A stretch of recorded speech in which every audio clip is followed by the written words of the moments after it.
operate in truth, right? Operate in truth. Tell the truth.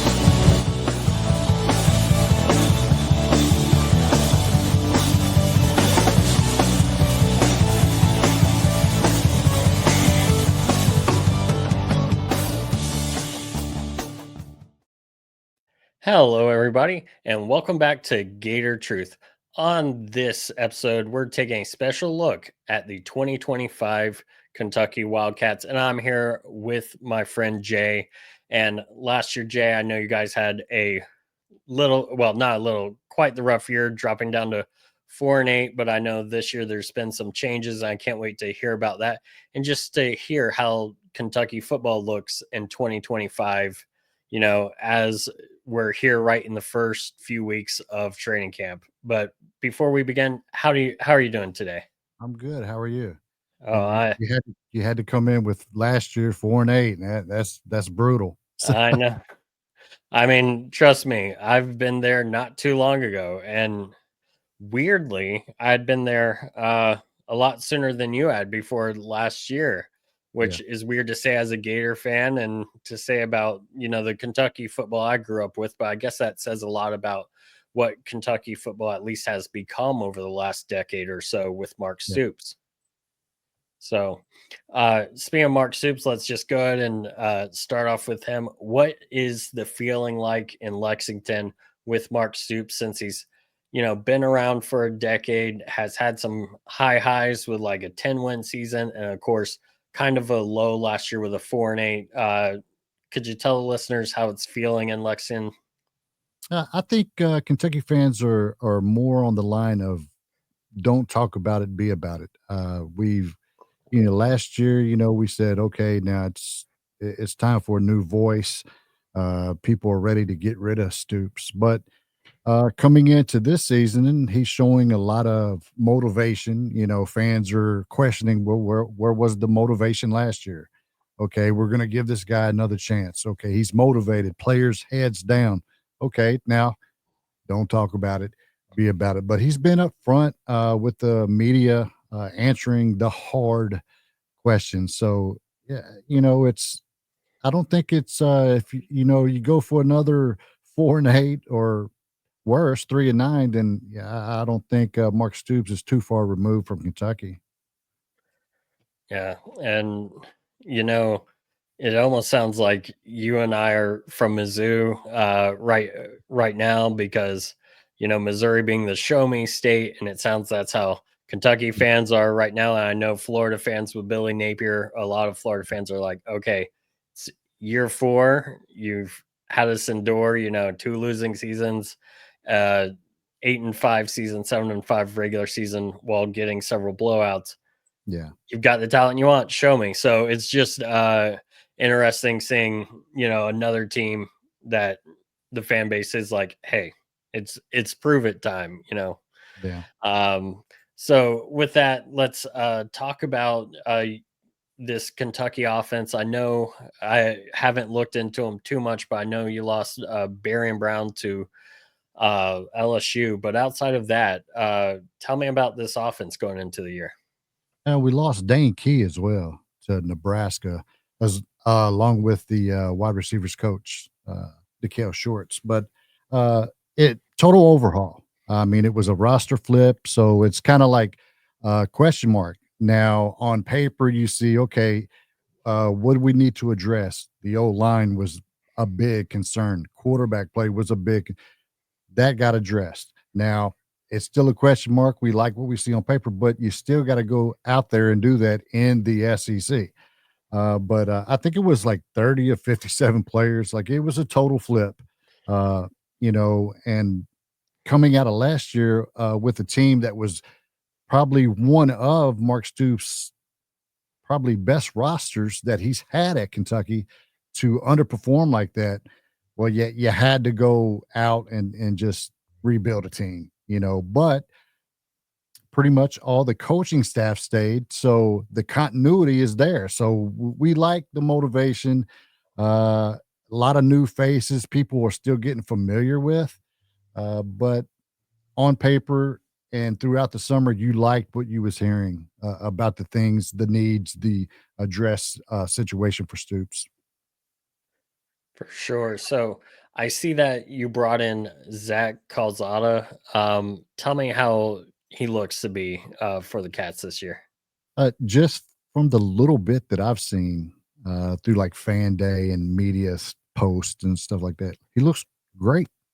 Uh, they're saying there's a battle there with Cutter Bowley, but I think the experience wins out. You know, Cutter Bowley did great in the Texas game last year, but I don't know. I think the experienced 6, 7 year guy wins out. Now, is he healthy? Looks to be healthy. Looks like he put on some weight. But now it's time to show up. You know, it's time. You know, I talked to a guy at Texas A&M that said, you know, the guy is all heart, and this is several years ago, of course, but you know, he lacks skill. Well, let's see. You know, 3 years later, does he have what it takes? And so I think you know, you want to be excited through summer, but at the same time, it's still a question mark. Can it get done? Now, I like the wide receiver room. So, and the addressed O line. So he's going to have the tools to be pretty decent. Speaking of, you talked about the wide receiver room. Tell me how that looks going into your like, who should Gator fans keep an eye out for to maybe be that next Key or Brown?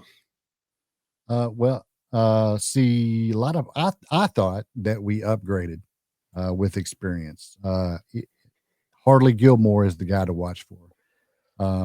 But there's a lot of Kendrick Law transfer. We have Jamari Macklin back, who only got 13 touches last year, who should be touching. You probably see a uptick in his catches this year.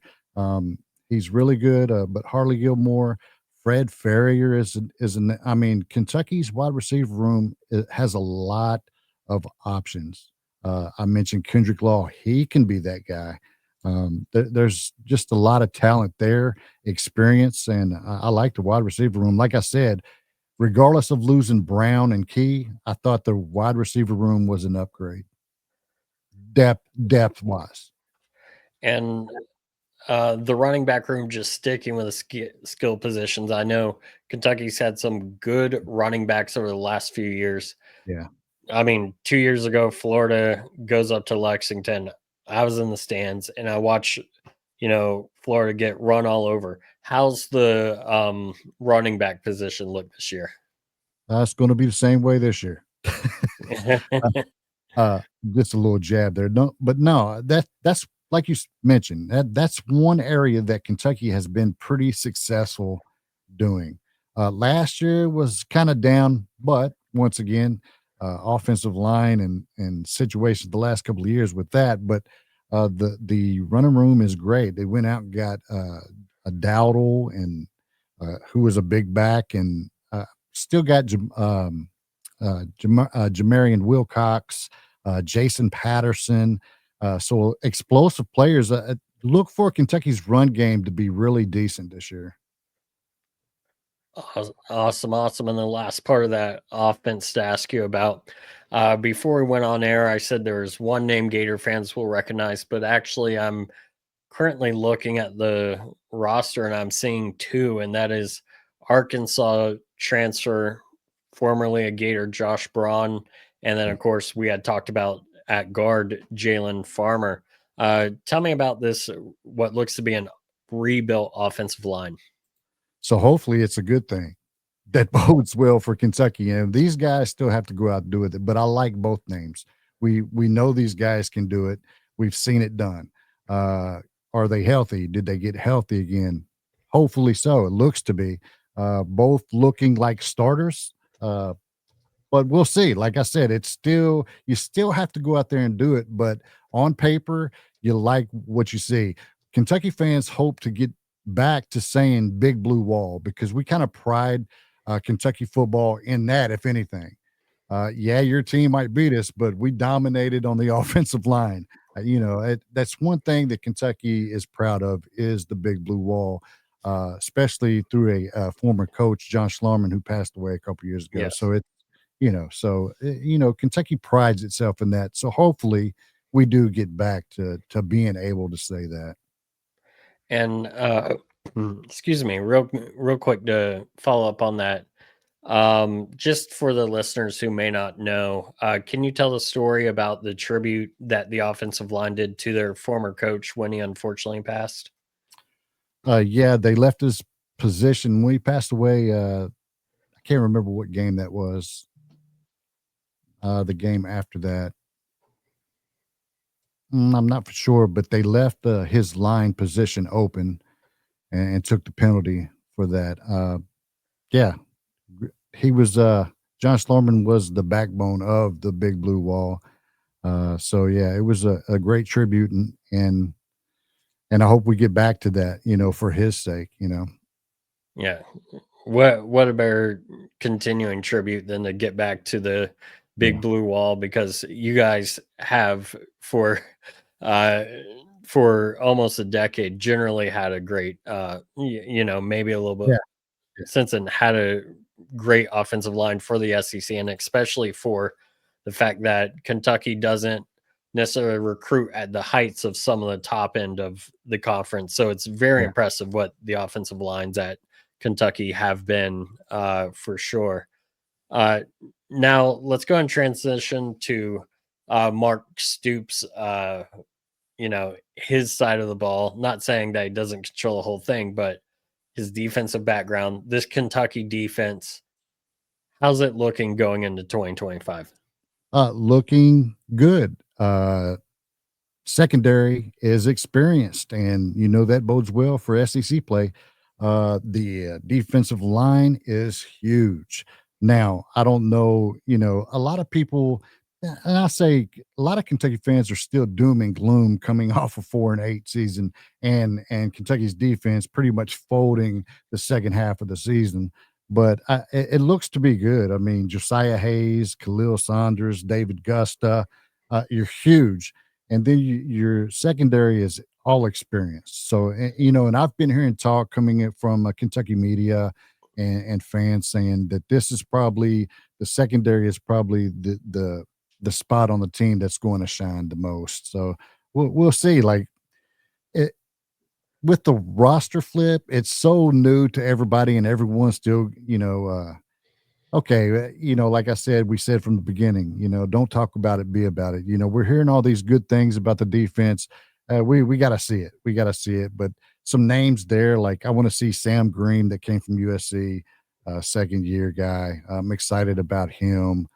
Alex Safari, those guys. You still got to go do it. But I'm excited about Kentucky's defense. Two words: Brad White, and like you mentioned, Mark Stoops is a defensive guy, so hopefully that stays there.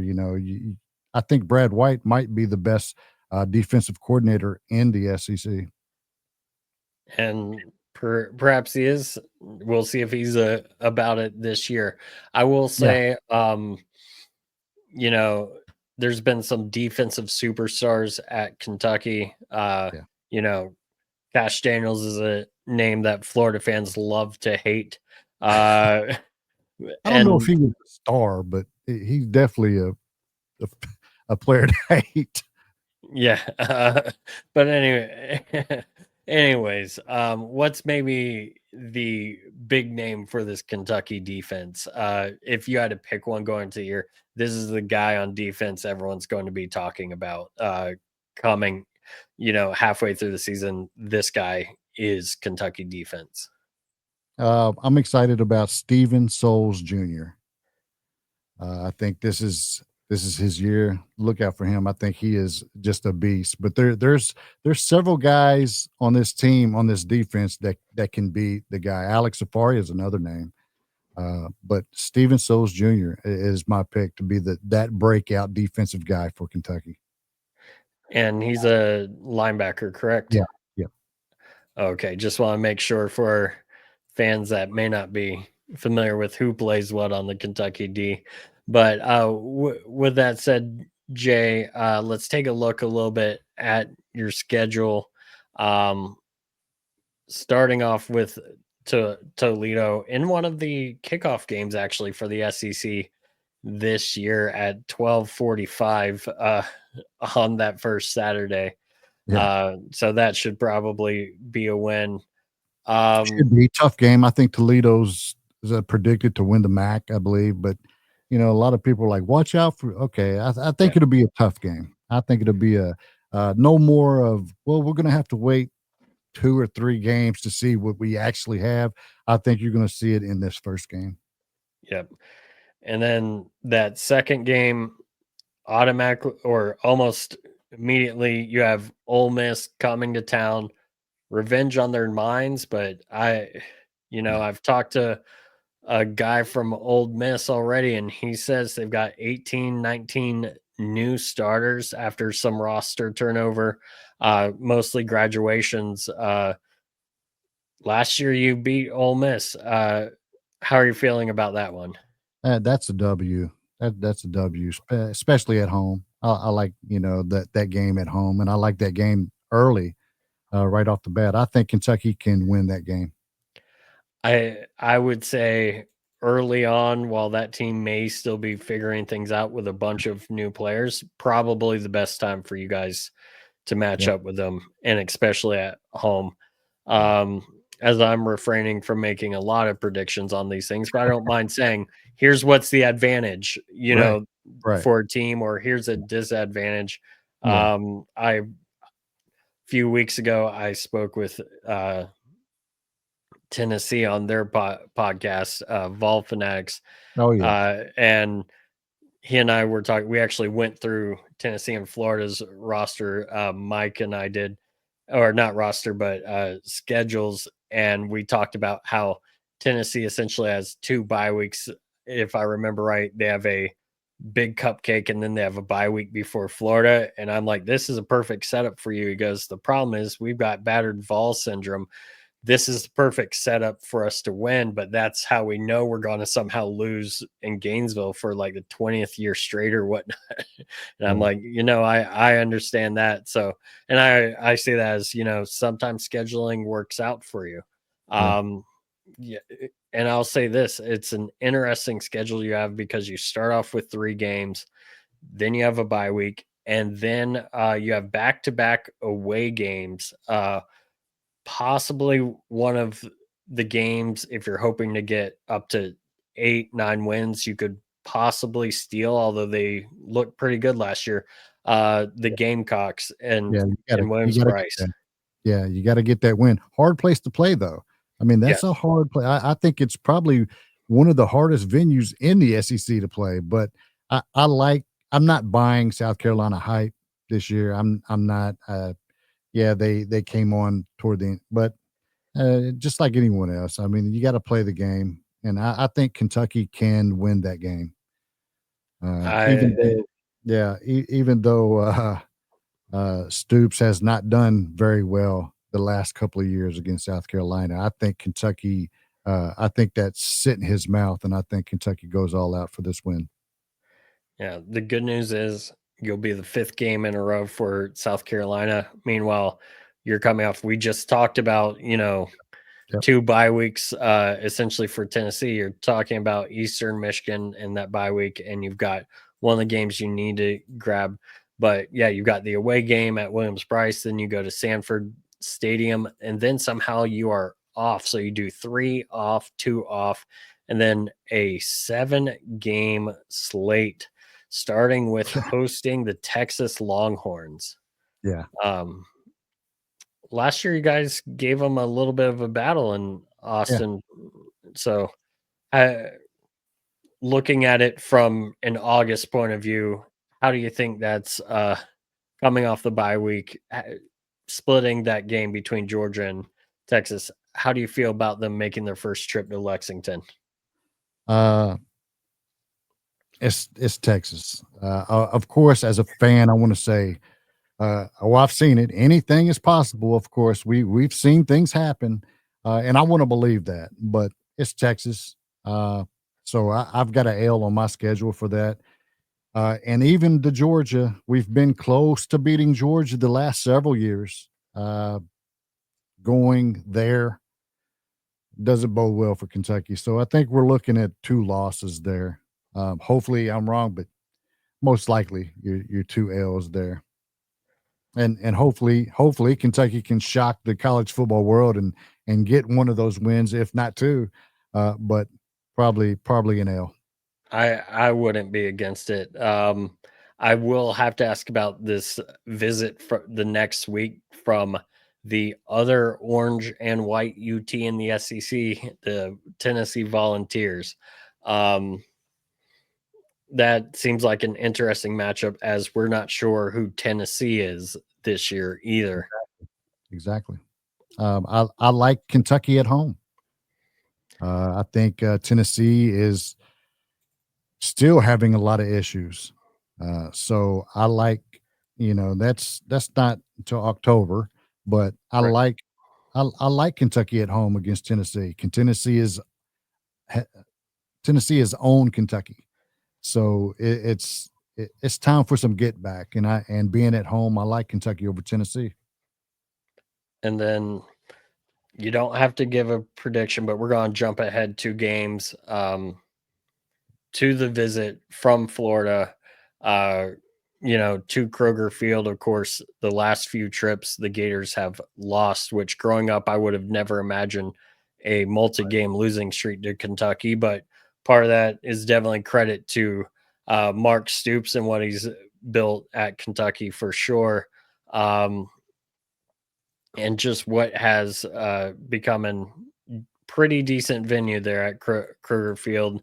Yeah. I'll be making a return. I can say I'm happy it's not slated for noon kickoff this time, although I am a little bit disappointed that we're playing so late in the season.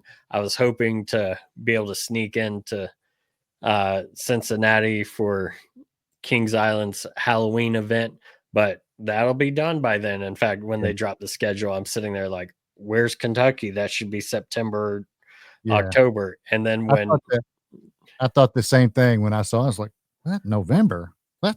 But yeah, yeah, um, I was so like, mad. I was, I was like, man, I last time I went, I did this and it was a made for a fun weekend, even though we lost. And now it's like, well, there goes the fun if we lose. But I, like you, I like to say, we've got a shot in every game, and I love that every year I go on the Doghouse podcast for Georgia, and I'll predict a win. And of course, Trey's listeners always absolutely love a Gator predicting Gator win over Georgia. Uh, but then after you've got what could be argued one of the hardest stretches, including bye weeks in the SEC this year, with South Carolina, Georgia, Texas, Tennessee, Auburn, and Florida, it really lightens up. It looks like in November, with Tennessee Tech, trip to Vanderbilt, which of course is not a given anymore. However, it's curious to see if Vanderbilt can keep up some of the success they had last year. But then Saturday, the 29th, you take a visit to Louisville to take on the Cardinals. Um, I don't know a whole lot about this rivalry. I'll watch it if I get a chance, but most of the time I'm watching Florida State. For those of us who don't know much about, could you tell us a little bit about this rivalry? And then B, again, looking at it from the August perspective, how's it look? it's a hate rivalry, by the way. It's 70 miles in between Lexington and Louisville. It's definitely a hate rivalry, but in both sports, basketball and football, Kentucky uh, in the last 10 years has owned Louisville. So the rivalry has kind of fell apart. Now Louisville's coming back up in both sports. And so the rivalry is being renewed as we talk. So it's a good thing, but it's dirty. It's hate. Uh, you'll see Kentucky fans doing L's down uh, anytime. And Louisville fans always, L's up and talking trash to Kentucky fans. We call them little brother, and that makes them mad. But yeah, it's a hate rivalry. I like the schedule. Yeah, of course, everyone says, Oh, it's so tough. Everyone's schedule is pretty tough, besides Missouri.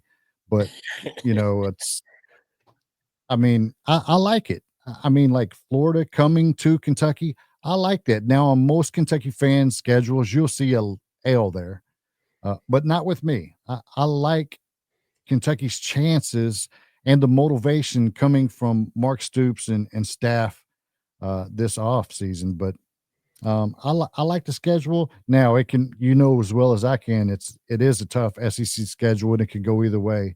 I mean, I think we could go win 7 or 8, um, but we could also go back to winning 4 and 8. So it's I like our bye weeks when they come at a certain time, and I like Kentucky's chances. I like Kentucky playing the underdog role, as it usually does. Kentucky is usually better when they're, well, it's Kentucky football, and I don't like that going into this year. I think Kentucky surprises a lot of people.